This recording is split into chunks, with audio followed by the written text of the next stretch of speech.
Nah, bagaimana hidup ini walaupun dalam keadaan sendiri maupun bersama orang lain, kita tetap bahagia, ya, bermakna, tidak bingung.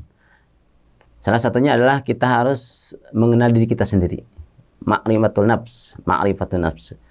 Banyak orang yang bingung dengan dirinya sendiri karena tidak mengenal dirinya. Karena pepatah Arab mengatakan man arafa nafsahu faqad arafa rabbahu. Barang siapa mengenal dirinya, dia akan mengenal Tuhannya. Jadi untuk mengenal Tuhannya, mengenal Allah, dia harus mengenal dirinya sendiri.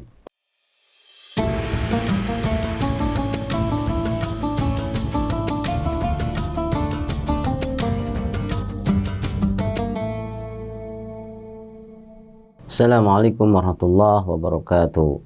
Alhamdulillah wassalatu wassalamu ala Rasulillah wa ala alihi wa sahbihi wa mawalah. Asyhadu an la ilaha illallah wa asyhadu anna Muhammadar Rasulullah. Qala Allah Ta'ala fil Qur'anil Karim, a'udzu billahi minasyaitonir rajim.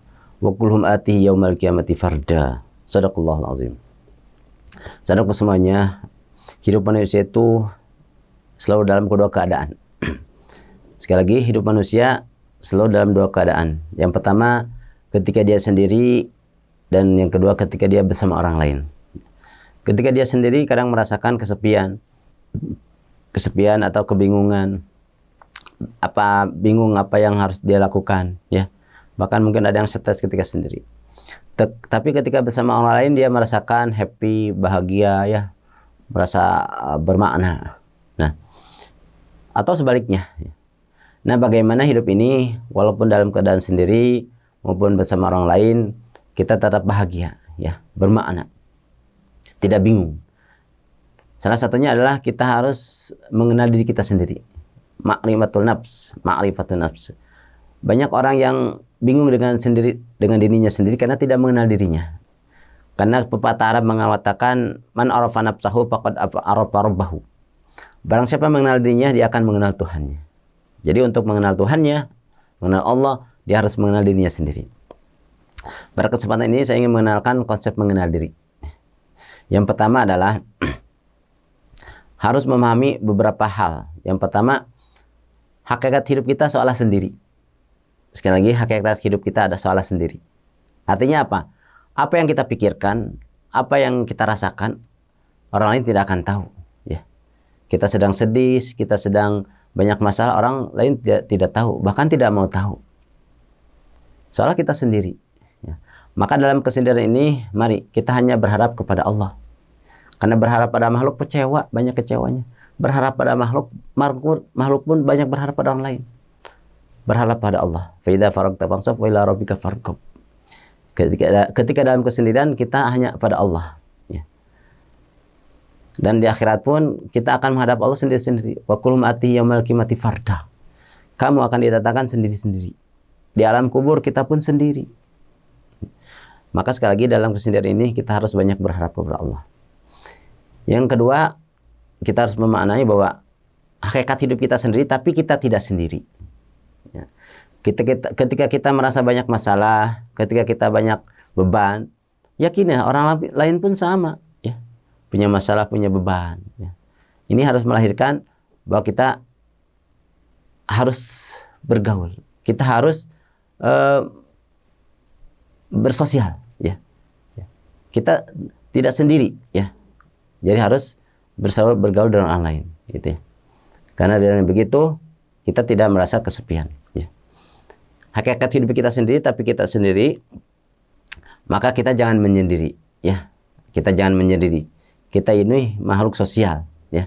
Makhluk sosial selalu bergaul, gitu ya.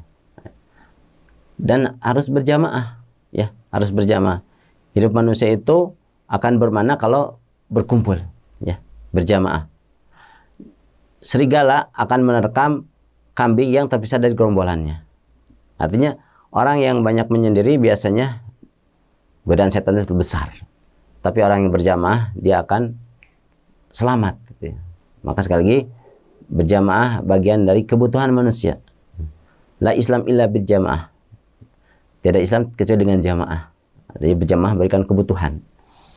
Yang keempat, hakikat hidup kita sendiri, tapi kita sendiri, maka kita jangan menyendiri. Karena hidup kita bukan untuk diri kita sendiri. Hidup kita itu untuk orang lain. Ya. Bahkan kualitas manusia itu sejauh mana manfaat pada orang lain. Khairun nas anfa'uhum linnas. Sebaik-baiknya manusia yang bermanfaat bagi orang lain. Maka mari kita menjadi manfaat dengan apa yang kita miliki, dengan harta, dengan tenaga, ya. Karena kualitas manusia tergantung dia manfaatnya untuk orang lain. Ya. Dan yang terakhir, supaya kita bisa mengenal diri sendiri adalah, sekali lagi saya ulangi, hakikat hidup kita sendiri, tapi kita tidak sendiri, maka kita jangan menyendiri, karena hidup kita bukan untuk diri kita sendiri, tetapi pada akhirnya semuanya akan kembali kepada diri kita sendiri. Ya. Jadi hakikatnya kita seperti orang lain, tapi untuk nilai manfaat akan pada diri kita sendiri. Man amila sholihan falinafsi, wa man asa'a fa'alaiha, wa ma rabbuka bizalamil 'abid. Barang siapa beramal soleh, maka dia akan menanggung akibatnya, menerima pahalanya. Ya.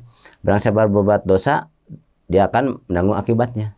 Dan Tuhanmu tidak menzalimi hambanya sedikit pun. Artinya kita akan menerima apa yang kita lakukan.